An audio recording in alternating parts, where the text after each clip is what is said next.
Now I come to the Edwardian period. The Edwardian period is named for King Edward VII and spends the time from Queen Victoria's death in 1901 to the beginning of World War I. Do you know when it began? The World War I began in 1914. So during this time, the British Empire was at the height and the wealthy lived lives of materialistic luxury. However, 4/5 of the English population lived in squalor, in dirt, in poverty.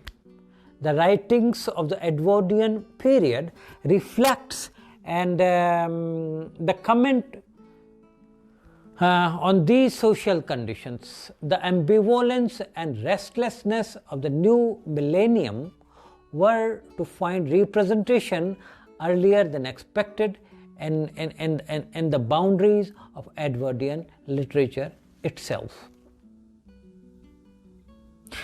The main propagator of the whole new style of writing in this era was none other than George Bernard Shaw. You very well know him. He was a great dramatist. He would go on to use his works to question society. He questioned the structure of politics. He questioned the institution and norms of marriage as trusted forward by the society, and he challenged the female emancipation. George Bernard Shaw and H.G. Wells attacked social injustice and selfishness of the upper classes. But there were some other writers also of repute.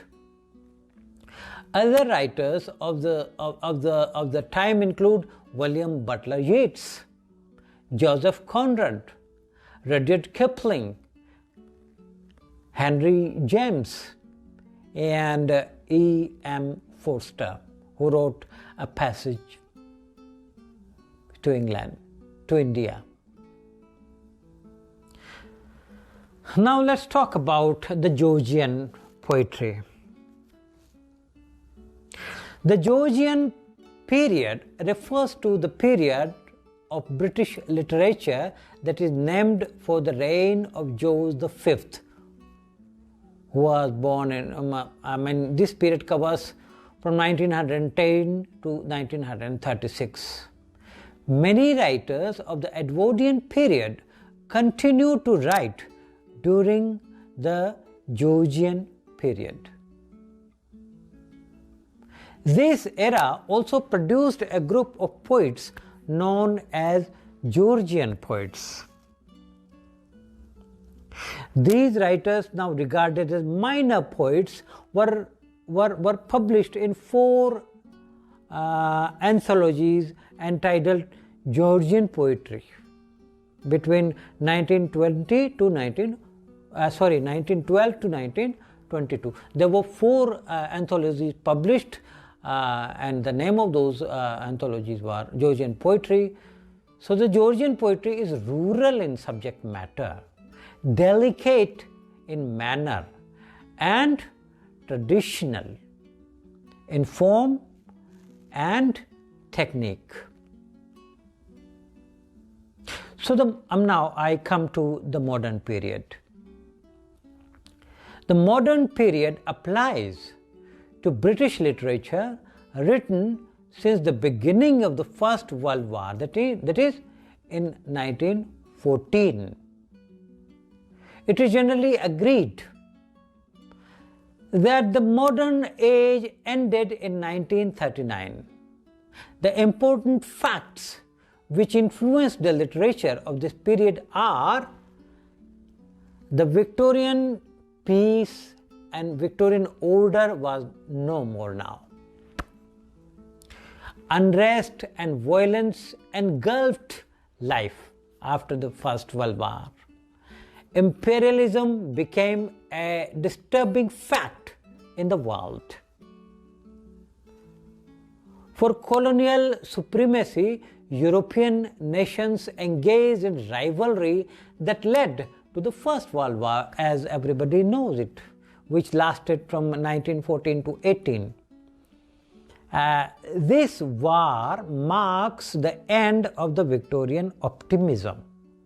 And third, socialism had a great influence on the English life and on the English thought. Class feeling became stronger. Fourth, Fabian Society, which was founded in 1883, now started the transition of land and industrial capital from individuals to collective ownership in peaceful way. So the individual property, individual land was, converted into collective property, ownership. Fifth, now I will talk about fifth point. In 1918, women gained rights to vote in Great Britain. Sixth, the First World War and its aftermath changed the traditional way of life. The authors of modern period now experimented with subject matter, form, style, and how they produced achievements in all literary genres. Poets of the period of the modern period include Yeats, T.S. Eliot, Dylan Thomas, and Heaney, Seamus Heaney. Novelists include James Joyce, D.H. Lawrence, and Virginia Woolf. And dramatists include Noel Coward and Samuel Beckett, who wrote Waiting for Godot, which was a very famous play written in the modern period. The late Victorians gave way to the Georgians. Then the Imagist movement. Imagists replaced the Georgians, but after a few years they themselves disappeared. In the second decade of the 20th century, there was another movement known as Dadaism. In the 20th century, Surrealism replaced Dadaism.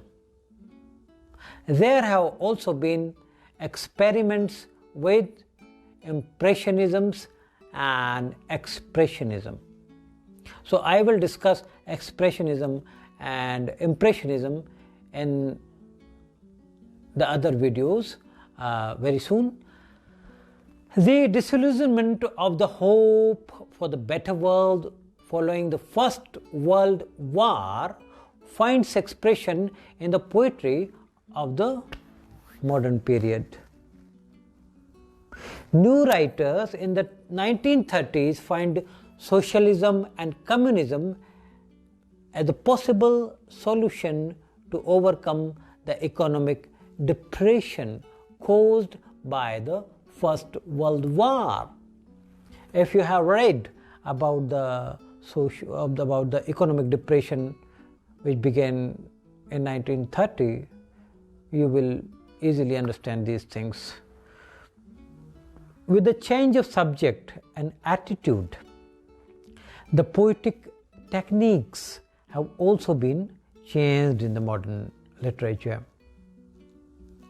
Many modernist poets imitate techniques of the 7th century metaphysical poets. Thus, these poets have wanted to break away from the conventions, but at the same time, they are not entirely against tradition. They introduce verse liber or free verse. symbols, conceits, allusions, quotations. You know intertextuality, when a poet quotes from different texts. So quotations are so frequently used that poetry becomes obscure. You must have read Eliot's The Wasteland. A new kind of poetry composed with the fragments of the old appears in the modern literature.